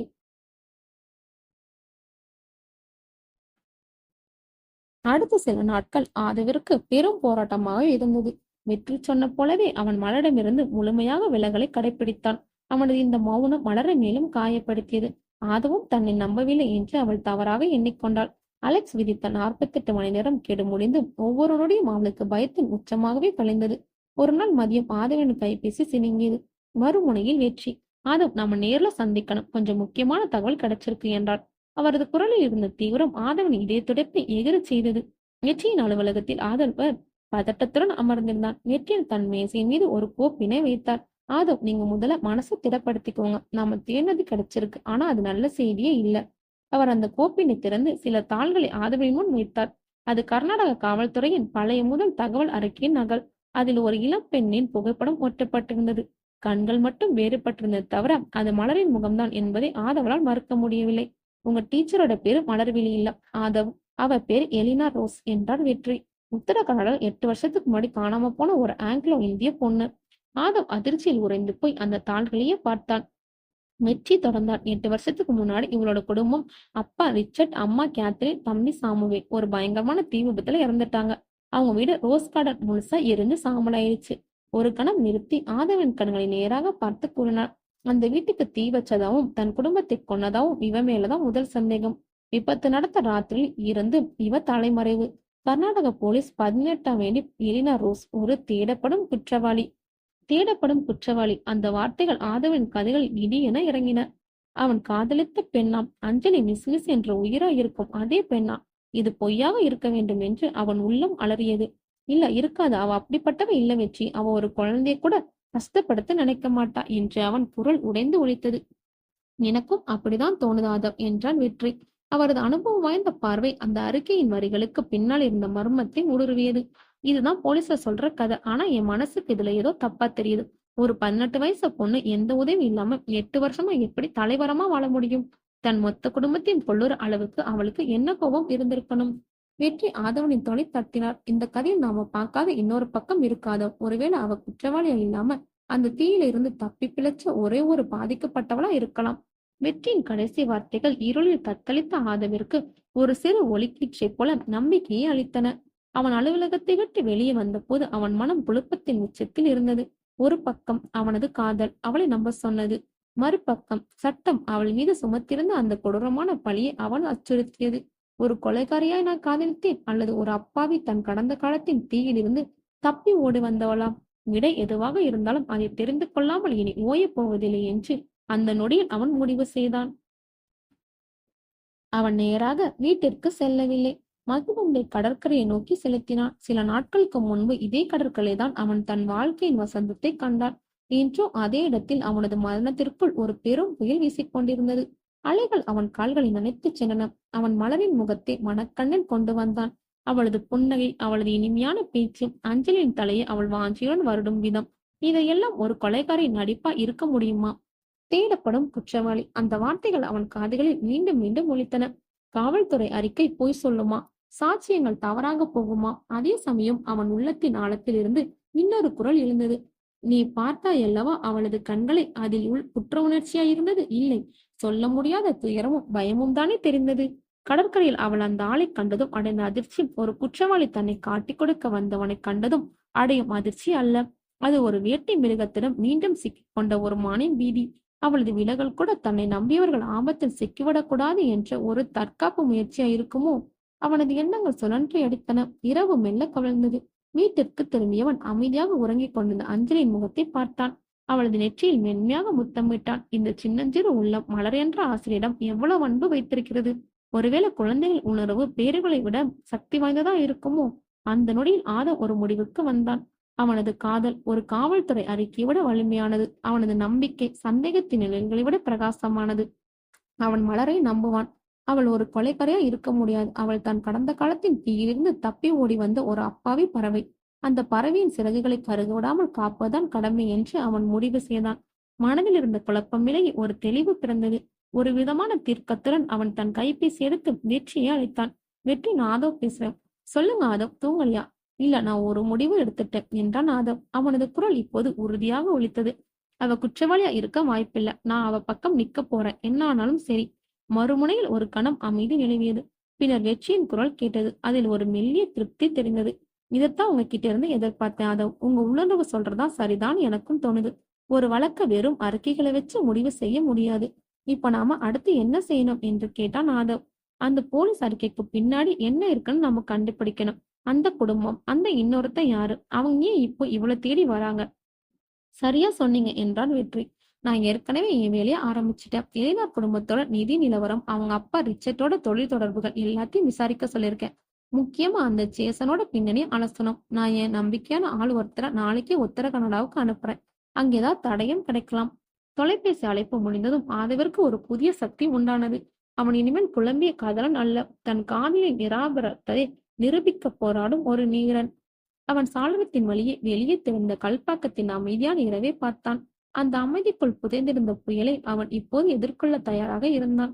உன்னை சுற்றியிருக்கிற அந்த தீயை அணைக்காமல் நான் ஓய மாட்டேன் மலர். நீ தனியாக இல்லை இப்போ என்று மனதிற்குள்ளே நினைத்துக் கொண்டான். 8 வருடங்களுக்கு முன்பு ரோஸ் கார்டன் பங்களாவின் தீக்குழம்புகள் இரவில் மலையில் கரைந்து கொண்டிருந்த போது எலினாரின் வாழ்க்கை என்று ஒன்று இருந்ததற்கான அடையாளங்கள் அனைத்தும் சாம்பலாகி கொண்டிருந்தன. காயம்பட்ட காலுடன் கிழிந்த ஆடையுடன் அவள் அடர்ந்த காட்டிற்குள் ஓடிக்கொண்டிருந்தாள். ஒவ்வொரு இளைச்சரியின் சத்தமும் ஜேசன் அவளை துரத்து வருவதான பிரம்மையை ஏற்படுத்தியது. விடியுமறை அவள் ஒரு பாறைக்கு பின்னால் மலையில் நனைந்தபடி ஒடுங்கி கிடந்தாள்.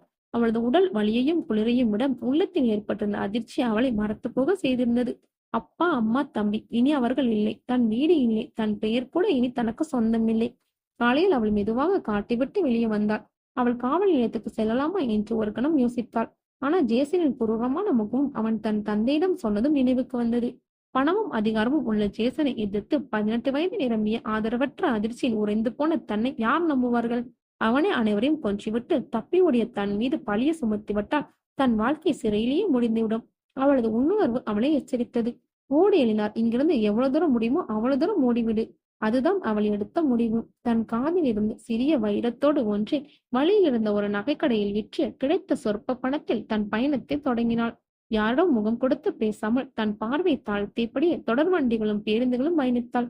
பல நாட்கள் உணவின்றியும் இரவுகள் தொடர்வண்டி நிலையங்களும் உறங்கி அவள் தன் கடந்த காலத்திலிருந்து வெகு தூரம் விலகிச் சென்றாள். அவளது பயணம் வேலூருக்கு அருகில் இருந்த ஒரு சிறிய கிறிஸ்துவ தொண்டு நிறுவனத்தின் வாசலில் முடிவுக்கு வந்தது. அங்கே அருட் சகோதரி தெரசா என்ற அன்பான பெண்மணியை சந்தித்தாள்.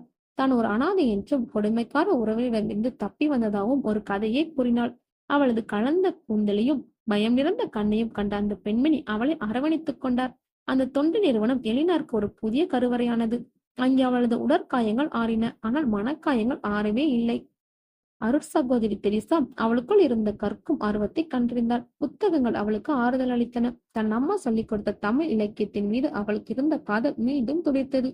எலினா ரோஸ் என்ற அடையாளம் அவளுக்குள்ள மரண ஓலங்களையும் தீயின் நினைவுகளையும் கொண்டு வந்தது.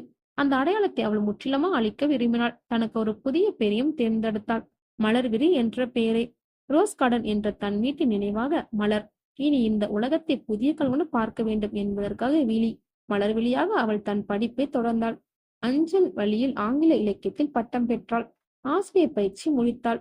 கற்பித்தல் அவளுக்கு ஒரு தியானம் போல ஆனது. குழந்தைகளின் உலகம் அவளது கொடூரமான கடந்த காலத்தை மறக்க உதவியது.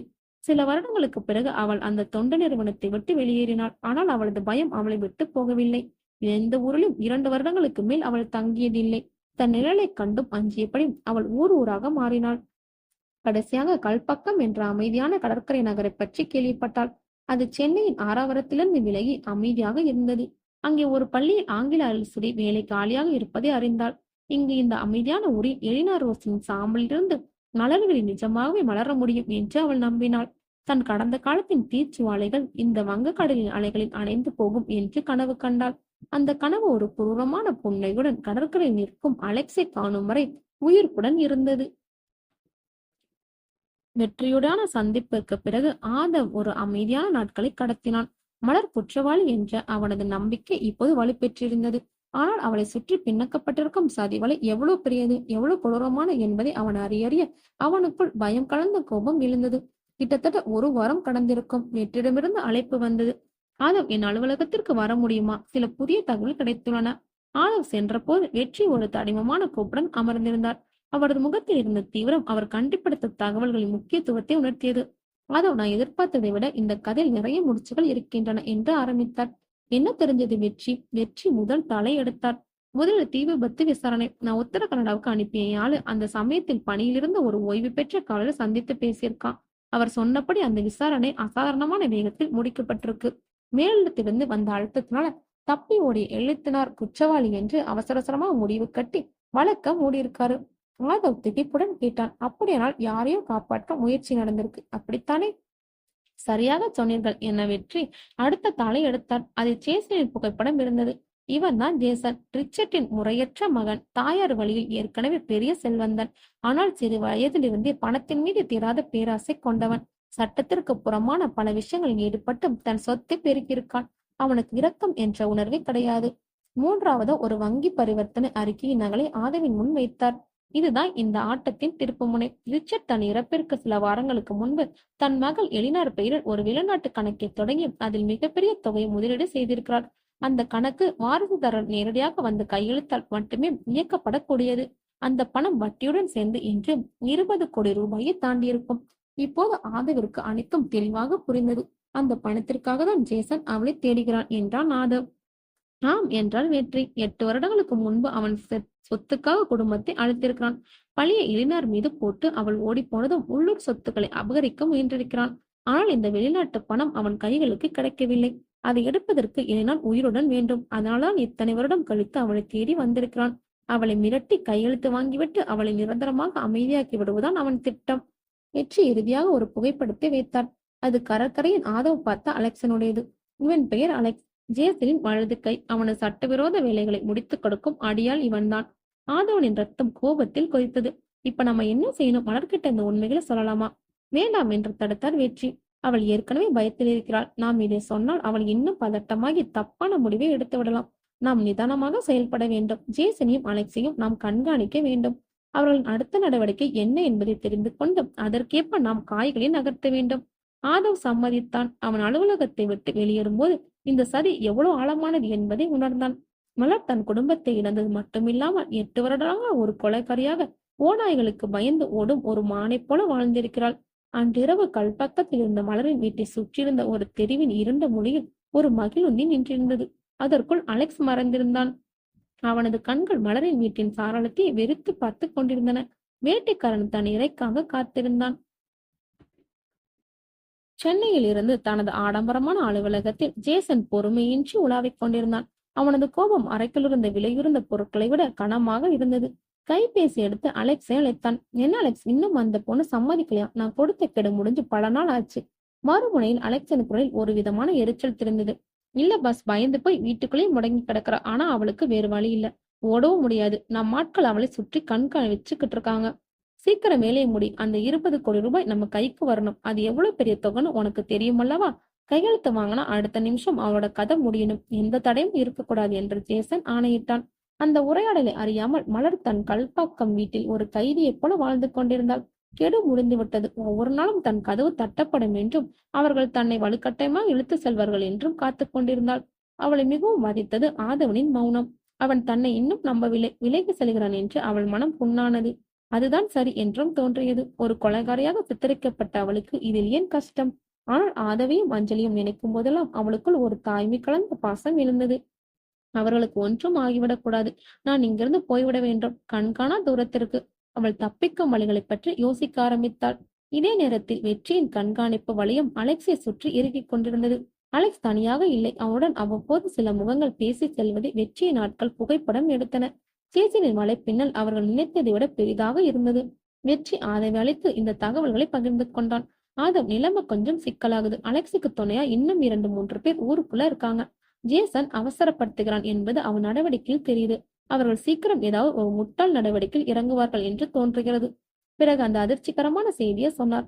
நான் விசாரித்ததில் அந்த வெளிநாட்டு கணக்கில் இருக்கும் பணத்தின் தற்போதைய மதிப்பு கிட்டத்தட்ட 20 கோடி ரூபாய். இவ்வளவு பெரிய தொகைக்காக அவர்கள் எதையும் செய்ய துணிவார்கள். மலரின் உயிருக்கு நிச்சயம் ஆபத்து இருக்கிறது. ஆதவனின் ரத்தம் உறைந்தது. இது வெறும் சொத்து தகராறு அல்ல. இது 20 கோடி ரூபாய்க்கான வேட்டை. அந்த வேட்டையில் சிக்கியிருக்குமான் மலர். அன்றிரவு தன் மகளின் முகத்தை ஆதவ் நீண்ட நேரம் பார்த்து கொண்டிருந்தான். அப்பா, மலர் மிஸ்ஸியே இப்பெல்லாம் என்கிட்ட விளையாடவே மாட்டாங்க என்று அவள் கேட்ட கேள்வி அவன் இதயத்தில் அம்பாய் தைத்தது. அதே இரவு தன் அறையின் தனிமையில் மலர் ஒரு முடிவுக்கு வந்தாள்.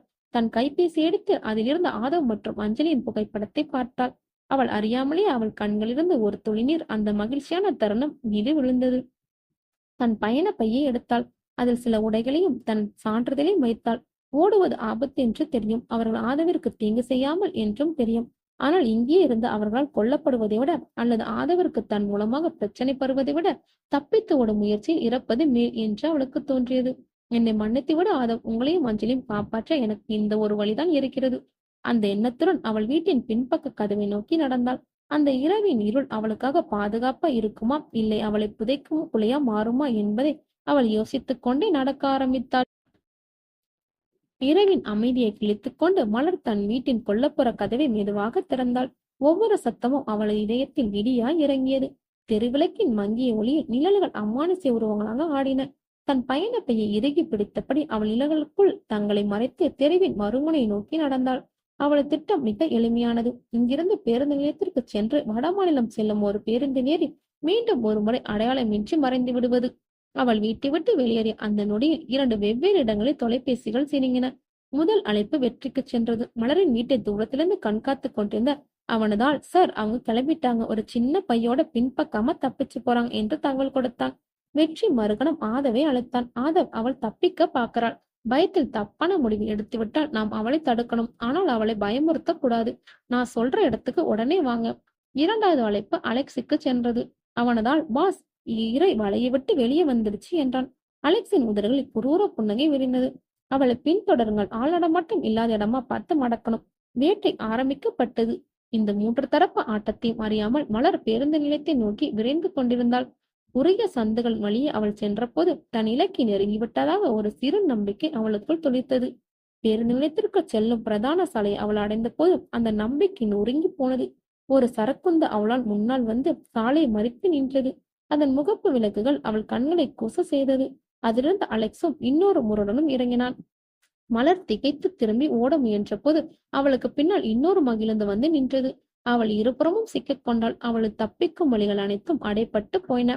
எங்க இவ்வளவு அவசரமா போற எழினார் என்று அலெக்ஸ் கேலியா கேட்டபடி அவளை நெருங்கினான். மலர் பயத்தில் பின்வாங்கினாள். அவள் மனம் ஆதவியும் அஞ்சலியும் நினைத்து ஓலமிட்டது. எல்லாம் முடிந்து விட்டது. சரியாக அந்த நேரத்தில் டயர்கள் தேயும் சத்தத்துடன் 3வது ஒரு மகிழுந்து மின்னல் வேகத்தில் அந்த சாலைக்குள் நுழைந்தது. அது ஆதவனின் மகிழுந்து. அது நேராக அலெக்ஸிற்கும் மலருக்கும் இடையே புகுந்து ஒரு கவசத்தைப் போல நின்றது. அதன் பிரகாசமான முகப்பு விளக்குகள் அலெக்ஸையும் அவனது ஆட்களையும் ஒரு கணம் நிலைகுலைய செய்தது. மலர் ஏறி என்று மகிழுந்தின் உள்ளிருந்து ஆதவனின் குரல் ஒலித்தது.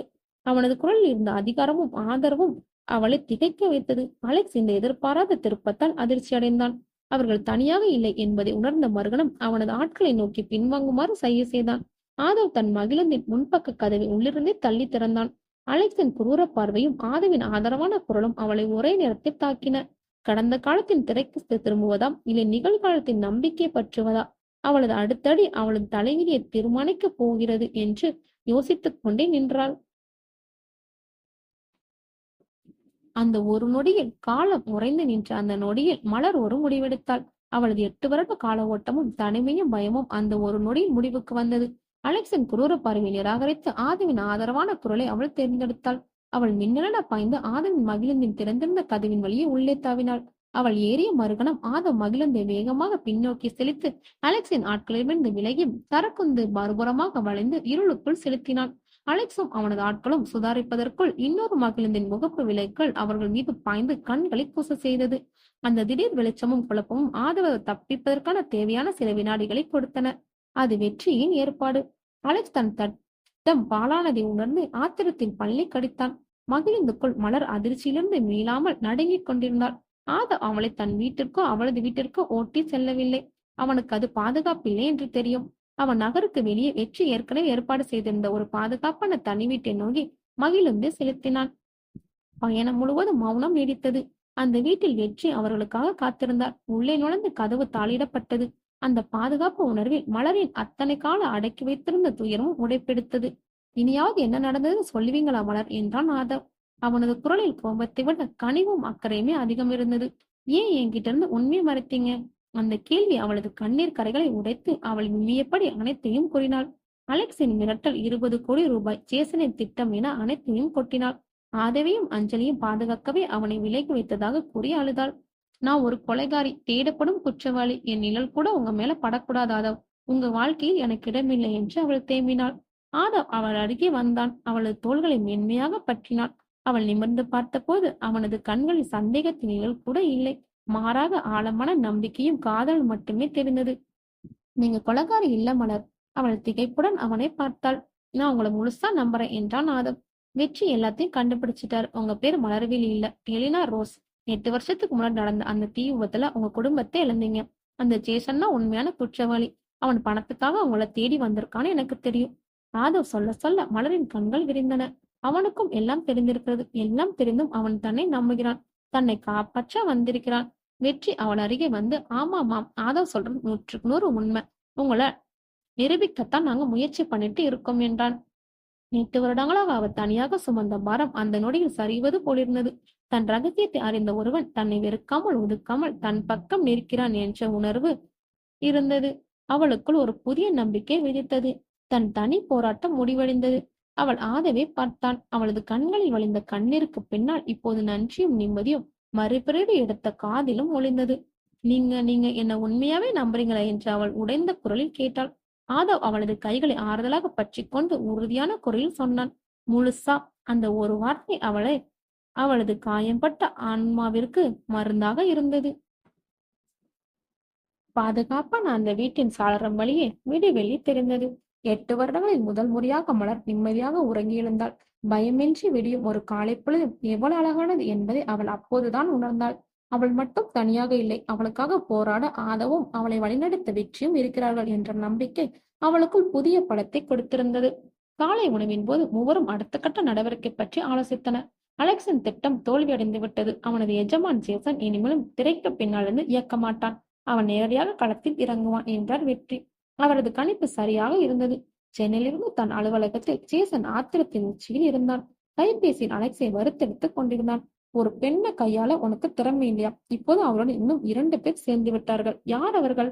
ஒருத்தன் அவளுடைய காதலன் போல தெரிகிறது பாஸ். இன்னொருத்தன் மிக திறமையா செயல்படுறான். ஒருவேளை தனியார் துப்பறிவாளனா இருக்கலாம் என்றான் அலெக்ஸ். தனியார் துப்பறிவாளனா என்ற வார்த்தை ஜேசனை யோசிக்க வைத்தது. 8 வருடமாக புதைக்கப்பட்ட ஒரு ரகசியம் இப்போது தோண்டப்படுகிறது. இது ஆபத்து. நீ அங்கே இரு, அவர்களை கண்காணித்துக் கொண்டே இரு என்று ஆணையிட்டான் ஜேசன். நான் கல்பக்கத்திற்கு வருகிறேன். இந்த ஆட்டத்தை நான் முடிக்கிறேன். பாதுகாப்பான வீட்டில் வெற்றி தன் புதிய திட்டத்தை விளக்கினார். ஜேசனை வெளியே கொண்டு வர நாம் ஒரு பொறிய வைக்க வேண்டும். அந்த பொறிக்கு நாம மலரை பயன்படுத்தியாக வேண்டும். ஆதவ் பதறினார். மலர் உயிருக்கு ஆபத்து வராமல். கவலைப்படாதீங்க ஆதவ், அவளுக்கு எந்த ஆபத்தும் வராம பார்த்துக்கொள்வது என் பொறுப்பு என வெற்றி மலரை பார்த்தார். என்னம்மா, நீங்க தயாரா? நேற்று வரை பயத்தில் உறைந்திருந்தவள் அல்ல அவள். ஆதவன் நம்பிக்கை அவளுக்கு ஒரு புரட்சியை நிகழ்த்தியிருந்தது. அவள் நிமிர்ந்து தீர்க்கமான குரலில் சொன்னாள், நான் பயந்து ஓடியது போதும். இந்த தடவை நான் போராட தயார். அவள் பதிலில் தெரிந்த உதிரி ஆதவையும் வெற்றியையும் ஆச்சரியப்படுத்தியது. அவர்களின் திட்டம் தயாரானது. மலர் ஆதவனின் பிடிப்பிலிருந்து தப்பித்து மீண்டும் தனித்து விடப்பட்டது போலவும், பணத்திற்காக ஜேசனுடன் ஒப்பந்தம் செய்து கொள்ள தயாரா இருப்பது போலும் ஒரு செய்தியை ஜேசனின் ஆட்கள் மூலம் அவனுக்கு கசியவிட வேண்டும். சில மணி நேரங்களில் வெற்றியின் கண்காணிப்புகளிடமிருந்து தகவல் வந்தது. ஜேசன் தன் கருப்பு நிற சொகுசு மகிழுந்தில் சென்னையை விட்டு கிளம்பி கிழக்கு கடற்கரை சாலையை நோக்கி வந்து கொண்டிருக்கிறான். அவன் வருகிறான். அந்த செய்தி அந்த அறையின் அமைதி கலைத்தது. அவர்கள் இனிமேல் தற்காப்பு ஆட்டம் ஆடப்போவதில்லை. தாக்குதல் ஆட்டத்தை தொடங்கப் போகிறார்கள். அன்று மாலை கல்பாக்கத்திற்கு வெளியே இருந்த ஒரு ஆரம்பமான விடுதியில் ஜேசன் அறையெடுத்தான். தன் அறையின் சாளரம் வழியே அவன் அமைதியாக அந்த ஊரை பார்த்தான். அவனது உதடுகளில் ஒரு குரூர புன்னகை நெளிந்தது. வேட்டைக்காரனை வேட்டையாடப்படும் விலங்கின குகைக்குள் நுழைந்திருந்தான். ஆனால் அந்த விலங்கு இனிமேல் தனிமையில் இல்லை என்பது அவனுக்கு தெரியாது. பாதுகாப்பான அந்த வீட்டில் பதற்றம் ஒரு புகை போல மெதுவாக பரவத் தொடங்கியிருந்தது. ஜேசன் கல்பாக்கத்தில் நுழைந்து விட்டான் என்ற செய்தி இனிமேல் தாங்கள் ஒளிந்திருக்க முடியாது என்பதை உணர்த்தியது. இது தாக்கலுக்கான நேரம். வெற்றி தன் திட்டத்தை விதித்தார். ஜேசன் பேராசைக்காரன் மட்டுமல்ல, அகங்காரம் பிடித்தவன் கூட. தன் புத்திசாலித்தனத்தின் மீது அவனுக்கு அதீத நம்பிக்கை உண்டு. அதை தான் நாம் இப்போது பயன்படுத்திக் கொள்ளப் போகிறோம். அவர் மலரை பார்த்தார். மலர், நீங்க தான் இந்த பொறியின் முக்கிய புள்ளி. அவர்கள் திட்டம் இதுதான். மலர் ஆதவிடமிருந்து தப்பித்து விட்டதாகவும் ஜேசனின் மிரட்டக்களுக்கு பணிந்து விட்டதாகவும் பணத்திற்காக ஒப்பந்தம் பேச தயாராக இருப்பதாகவும் ஜேசனை நம்ப வைக்க வேண்டும். நேரடியாக ஜேசனை தொடர்பு கொண்டால் சந்தேகம் வரும் என்றார் வெற்றி. நாம் அலெக்ஸுக்கு தூண்டில் போடுவோம். வெற்றியின் ஆட்கள் அலெக்ஸ் அடிக்கடி செல்லும் ஒரு மதுபான விடுதியை கண்காணித்திருந்தான். மலர் அந்த விடுதிக்கு தொலைபேசியில் அழைத்தாள். ஆதவும் வெற்றியும் அவள் அருகிலேயே இருந்தன. அவள் கைபேசி எடுத்த போது அவளது விரல்கள் லேசாக நடுங்கின. ஆனால் அவள் குரல் உறுதியாக ஒலித்தது. நான் மலர பேசுறேன். அங்கே வரும் அலெக்ஸிடம் ஒரு செய்தி சொல்லுங்கள் என்று அவள் குரலை வேண்டுமென்று பதட்டமாக ஒலிக்கும்படி மாற்றினாள். நான் பேச தயாரா இருக்கிறேன். எனக்கு பணமும் வேண்டும், பாதுகாப்பும் வேண்டும். நாளை மாலை கடற்கரையில் இருக்கும் அந்த பழைய கலங்கரை விளக்கத்தின் அருகே நான் தனியா வருகிறேன். அவரும் தனியாகத்தான் வர வேண்டும் என்று சொல்லுங்கள். தொலைபேசியை வைத்ததும் அவள் பெருமூச்சு விட்டாள். ஆதவ் அவள் தோள்களை ஆதரவாக பற்றினான். சில மணி நேரங்களிலேயே வெற்றியின் உளவாளி செய்தியை உறுதிப்படுத்தினான். விடுதிக்கு வந்த அலெக்ஸ் செய்தியை கேட்டுவிட்டு உடனடியாக ஜேசனை தொடர்பு கொண்டு பேசியிருக்கிறான். தூண்டிலை கொத்த மீன் தயாராகி விட்டது. அவன் நிச்சயம் தனியாக வரமாட்டான் என்றார் வெற்றி. அலெக்ஸும் உடன் வருவான். நாம் தயாராக இருக்க வேண்டும். அடுத்த நாள் முழுவதும் அந்த இறுதி ஆட்டத்திற்கான தயாரிப்புகள் கழிந்தன. வெற்றி அந்த பழைய கலங்கரை விளக்கத்தை சுற்றியுள்ள பகுதிகளை தன் குழுவினிடம் ஆராய்ந்தான். ஜேசனின் வாக்குமூலத்தை பதிவு செய்ய மிக சிறிய ஒளிவாங்கிகளை மறைத்து வைக்கப்பட்டன. மலரின் பாதுகாப்பிற்காக அவளது ஆடையில் ஒரு சிறிய அபாய எச்சரிக்கை சென்சார் பொருத்தப்பட்டது. உங்க வேலை ஒன்றே ஒன்றுதான் மலர் என்றார் வெற்றி.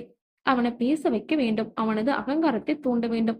எப்படியாவது 8 வருடங்களுக்கு முன் நடந்த அந்த இரவை பற்றியும் அவன் செய்த கொலைகளை பற்றியும் அவன் வாயாலே ஒப்புக்கொள்ள வைக்க வேண்டும். அதுதான் நமக்கு தேவையான ஆதாரம். ஆதனின் பணி மலருக்கு அருகாமையில் ஆனால் மறைவாக இருந்து அவனை பாதுகாப்பது. வெற்றியும் அவரது குழுவினரும் சற்று தொலைவில் தாக்குதலாக தயாராக இருப்பார்கள்.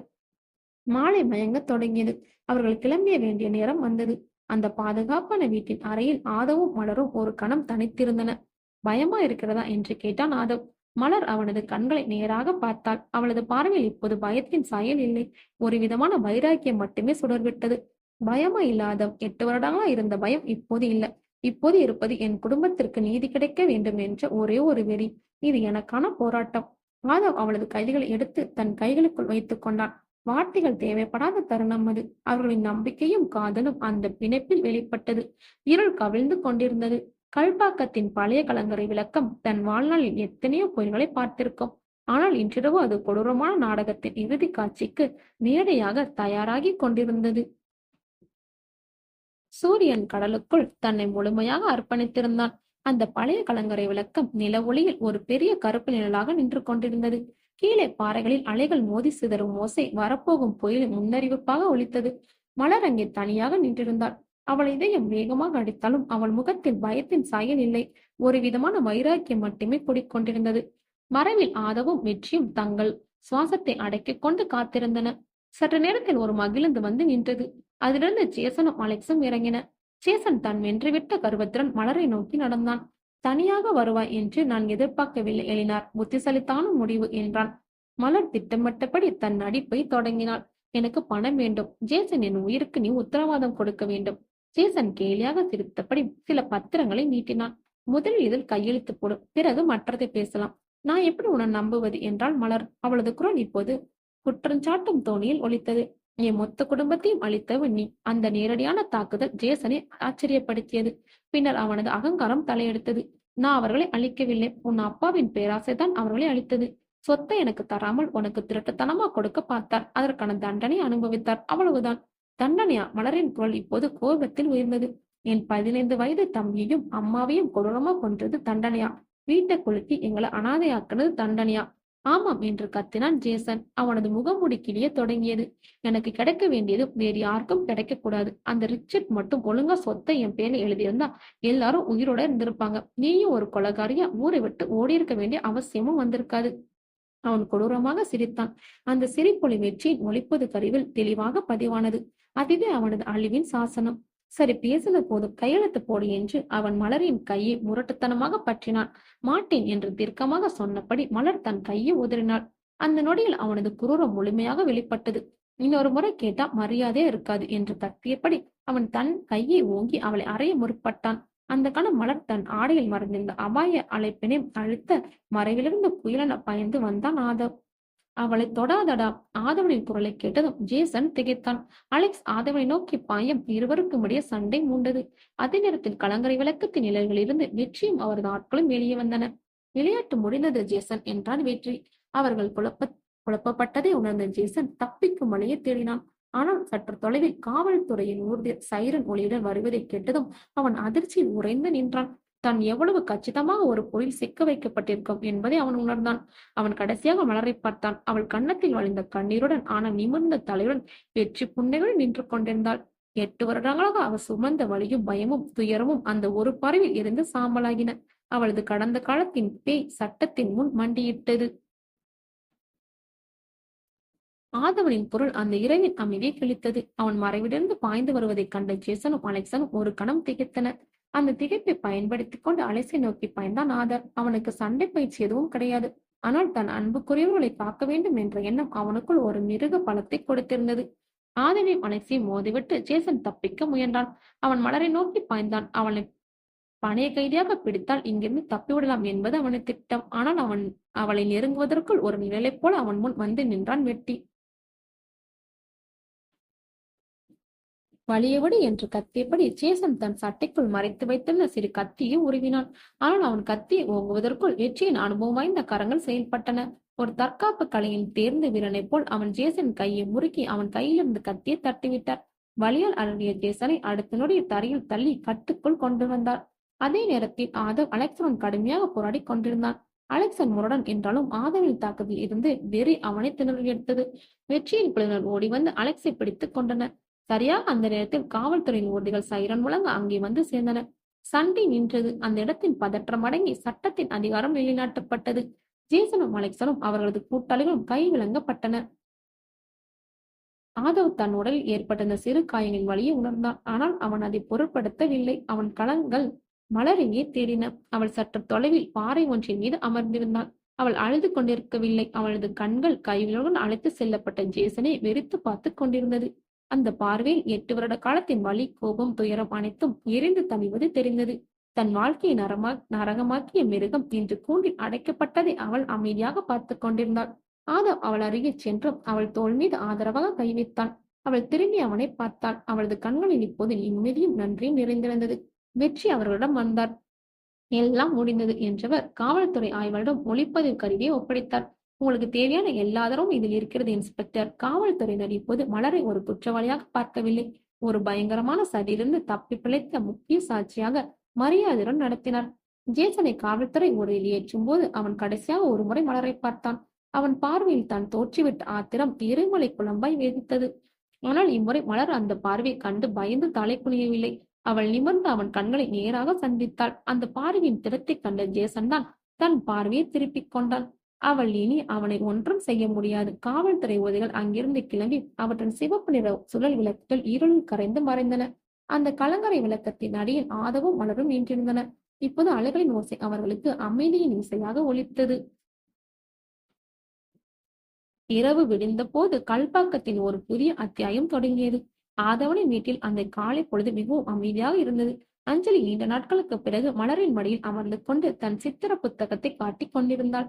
குழந்தையின் அந்த கள்ளமற்ற அன்பு இரவின் கொடூரமான நினைவுகளை மெல்ல மெல்ல ஆற்றும் மருந்தாக இருந்தது. வெற்றி அவரிடம் வந்து சேர்ந்தார். அவரது முகத்தில் ஒரு வழக்க வெற்றிகரமாக முடித்த திருப்தி தெரிந்தது. சட்டப்படி நடக்க வேண்டிய சில நடைமுறைகள் இருக்கின்றன என்று ஆரம்பித்தார். முதலில் மலர், மன்னிக்கணும் எலினார், நீங்கள் காவல் நிலையத்தில் ஒரு விரிவான வாக்குமூலம் கொடுக்க வேண்டும். நீங்கள் தான் இந்த வழக்கின் முக்கிய சாட்சி. அவர் அவளை பார்த்து மென்மையாக புன்னகைத்தார். சட்டத்தின் பார்வையில் கர்நாடக பதிவேட்டுகளின்படி நீங்கள் இன்னும் தேடப்படும் குற்றவாளிதான். ஆனால் ஜேசனின் வாக்குமூலம் மற்றும் நம்மிடம் இருக்கும் ஆதாரங்களை சமர்ப்பித்ததும் அந்த பழைய வழக்கு மீண்டும் திறக்கப்பட்டு உங்கள் பெயர் முற்றிலுமாக அதிலிருந்து நீக்கப்படும். நீங்கள் இனிமேல் பயப்பட தேவையில்லை. காவல் நிலையத்திற்கு அவர்கள் சென்றபோது சூழல் முற்றிலும் மாறியிருந்தது. அன்று அவளை குற்றவாளியாக பார்த்த அதே சட்டம் இன்று அவளை ஒரு பாதிக்கப்பட்டவளாக, ஒரு கதாநாயகியாக பார்த்தது. மாதவ் அவள் அருகிலேயே இருந்தான். எலினார் தன் வாழ்க்கை அளித்த அந்த கோர இரவை பற்றி முதல் முறையாக அதிகாரப்பூர்வமாக பேசினாள். அவள் குரலில் இப்போது பயத்தின் அடக்கம் இல்லை, உண்மையை உரைக்கும் உறுதி மட்டுமே இருந்தது. அவள் சொல்லி முடிக்கும் வரை அந்த அறையில் முழுமையான அமைதி நிலவியது. இந்த செய்தி காட்டு தீய போல பரவியது. மறுநாள் செய்தித்தாள்களின் தலைப்பு செய்தியாக ரோஸ் கார்டன் மர்மம் இடம் பிடித்தது. ரோஸ் கார்டன் படுகொலை மர்மம் விலகியது. தொழிலதிபர் ஜேசன் கைது. 8 வருடங்களாக தலைமுறையாக வாழ்ந்த மகள் நிரபராதி என தகவல். இந்த செய்திகள் மலர்விழி என்ற அவளது அடையாளத்திற்கு முற்றுப்புள்ளி வைத்தன. உலகம் அவளை இப்போது எலினா ரோஸ் என்று அறிந்து கொண்டது. ஆதவன் வீட்டில் செய்தித்தாள்களை பார்த்தபடி அவள் அமைதியாக அமர்ந்திருந்தாள். இனி அவள் பழையபடி அந்த பள்ளியில் ஆசிரியராக தொடர முடியுமா என்று அவளுக்கு தெரியவில்லை. அவளது வாழ்க்கை மீண்டும் ஒரு முறை தலையிலாக மாறியது. ஆதவ் அவள் அருகே வந்து அமர்ந்தான். என்ன யோசனை? என் வாழ்க்கை இனி இப்படி இருக்கும்னு தெரியலாதோ. மலர்விழியா இருந்த என் அமைதியான நாட்கள் முடிஞ்சிருச்சு. ஆதவ் அவளது கைகளை பற்றி கொண்டான். உன் பெயர் எலினாராக இருந்தாலும் சரி, மலர்வழியா இருந்தாலும் சரி, நீதான். உனக்கு இனிமேல் ஒரு புதிய வாழ்க்கை இருக்கிறது எங்களோடு. அப்போது அங்கு வந்த ஆதவனின் அம்மா அவளது தலையை வாஞ்சியுடன் போதினார். நடந்ததெல்லாம் ஒரு கெட்ட கனவு மாதிரி மறந்துடுமாம். இனிமேல் உனக்குன்னு நாங்க இருக்கோம். இதுவும் உன் வீடுதான். அந்த தாயின் அரவணைப்பில் 8 வருடங்களாக அவள் எங்கிருந்த ஒரு குடும்பத்தின் கதகதப்பை எலினா உணர்ந்தாள். அன்று மாலை ஆதவனின் வீட்டு தோட்டத்தில் அஞ்சலி ஓடிப்பிடித்து விளையாடுவதை அவள் பார்த்து கொண்டிருந்தாள். அவளது முகத்தில் பல வருடங்களுக்கு பிறகு உண்மையான கவலையற்ற ஒரு புன்னகை மலர்ந்தது. மலர்விழி என்ற கூட்டணி உடைத்துக் கொண்டு எலினா ரோஸ் என்ற வண்ணத்து பூச்சி மெல்ல தன் சிறகுகளை விரிக்க தொடங்கியிருந்தது. காலம் மிகச்சிறந்த மருந்து. அது ஆறாத பொன்கள் என்று எதுவும் இல்லை என்பதை மெல்ல மெல்ல நிரூபிக்கும். மாதங்கள் உருண்டோடின. சட்டத்தின் சக்கரங்கள் நிதானமாக ஆனால் உறுதியாக சுழன்றன. வெற்றியின் ஆதாரங்களும் எலினாரின் அசைக்க முடியாத வாக்குமூலமும் நீதிமன்றத்தில் ஜேசின் முகமுடியை முற்றிலுமாக கிழித்தெறிந்தது. 8 வருடங்களுக்கு முன்பு நடந்த ரோஸ் கார்டன் படுகொலைக்காகவும் ஆதவை கடத்த முயன்றதாகவும் ஜேசனுக்கு அவனது கூட்டாளிகளுக்கும் ஆயுள் தண்டனை விதிக்கப்பட்டது. நீதிமன்றம் எலினா ரோஸை நிரபராதி என்று அறிவித்து அவர் மீது கர்நாடக காவல்துறையால் பதியப்பட்ட பழைய வழக்கிலிருந்தும் அவரை முழுமையாக விடுவித்தது. அன்று தீர்ப்பு வெளியான போது எலினா நீதிமன்ற வளாகத்திற்கு வெளியே ஆதவின் கைகளை பற்றி கொண்டு நின்றிருந்தார். அவளது கண்களில் கண்ணீர் வழிந்தது. ஆனால் இம்முறை அது துயரத்தின் கண்ணீர் அல்ல, விடுதலையின் ஆனந்த கண்ணீர். அவளுக்கு சேர வேண்டிய 20 கோடி ரூபாய் அவளது வங்கி கணக்கிற்கு வந்தது. ஆனால் அந்த பணம் அவளுக்கு ஒரு பொருட்டாகவே தெரியவில்லை. அவள் இழந்த குடும்பத்தையும் தொலைத்த 8 வருடங்களையும் அது திருப்பி தராது. ஆதவனின் ஆலோசனை பேரில் அவள் அந்த பணத்தில் ஒரு பெரிய பகுதியை வன்முறையால் பாதிக்கப்பட்ட பெண்களுக்கும் அனாதை குழந்தைகளுக்கும் உதவும் தொண்டு நிறுவனங்களுக்கும் நன்கொடையாக வழங்கினாள். ஊடக வெளிச்சம் மெல்ல மெல்ல குறைந்தது. எலினார் இனி மலர்வெளி என்ற நிழலுக்குள் வாழ முடியாது. அவள் எலினா ரோஸாகவே வாழ பழகிக் கொண்டாள். அவள் அந்த பள்ளியில் தன் ஆசிரியை வெளியே தொடர விருப்பமில்லை. அந்த அடையாளம் அவளது அமைதியான கடந்த காலத்தோடு முடிந்து விட்டது. அதற்கு பதிலாக அவள் தன் வாழ்க்கைக்கு ஒரு புதிய அர்த்தத்தை கொடுத்தாள். கல்பாக்கத்தில் குழந்தைகளின் அறிவை வளர்க்கும் விதமாக ரோஸ் கார்டன் நூலகம் என்ற பெயரில் ஒரு சிறிய அழகான நூலகத்தை தொடங்கினாள். அது அவளது குடும்பத்தின் நினைவாகவும் குழந்தைகளின் எதிர்காலமாகவும் அவள் உருவாக்கிய ஒரு கனவு இல்லம். அதன் திறப்பு விழாவிற்கு ஆதவ், அஞ்சலி, ஆதவின் அம்மா மற்றும் வெற்றி என அவளது புதிய குடும்பமே வந்திருந்தது. ஊர் மக்களும் அவளது கதையை அறிந்து அவளுக்கு ஆதரவாக திரண்டிருந்தனர். விழாவின் ஒரு ஓரத்தில் நூலகத்தின் சாளர மொழியை குழந்தைகள் புத்தகளை புரட்டி பார்த்து சிரிக்கும் காட்சியை எலினார் பார்த்து கொண்டிருந்தாள். ஆதவ் அவள் அருகே வந்தாள். இப்போ சந்தோஷமா இருக்கு எலினார். அவள் திரும்பி அவன் கண்களை பார்த்தாள். அவளது பார்வையில் இப்போது முழுமையான அமைதி குடிக்கொண்டிருந்தது. மலர்விழியா இருந்தபோது எனக்கு ஒரு நிழல் வாழ்க்கை தான் கிடைச்சது. ஆனால் எலினா ரோஸாக உங்களால் தான் எனக்கு ஒரு நிஜமான வாழ்க்கை கிடைச்சிருக்கு. இது சந்தோஷத்தை விட பெரியது ஆதவ். இது நிம்மதி. அஞ்சலி ஓடி வந்து இருவரின் கைகளையும் பிடித்துக் கொண்டாள். அம்மா, அப்பா, வாங்க நாம சேர்ந்து கதை படிக்கலாம். அம்மா என்ற அந்த வார்த்தை எலினாரின் இதயத்தில் இருந்தது. அவள் குனிந்து அஞ்சலியின் நெற்றியில் முத்தமிட்டாள். கடந்த காலத்தின் தீ அணிந்து அதன் சாம்பல் காற்றில் கரைந்து போயிருந்தது. அவர்களின் முன் இப்போது அன்பு மட்டுமே வெளிச்சம் தரும் ஒரு புதிய விடல் காத்திருந்தது. ஏன்ச்சி இந்த ஸ்டோரி பிடிச்சிருந்தா லைக் பண்ணுங்க. இதே மாதிரி டிஃப்ரெண்ட் டிஃப்ரெண்டான ஸ்டோரி பார்க்கணும். நம்ம வாட்ஸ்அப் கேலக்ஸியை சப்ஸ்கிரைப் பண்ணி ஃபாலோ பண்ணுங்க.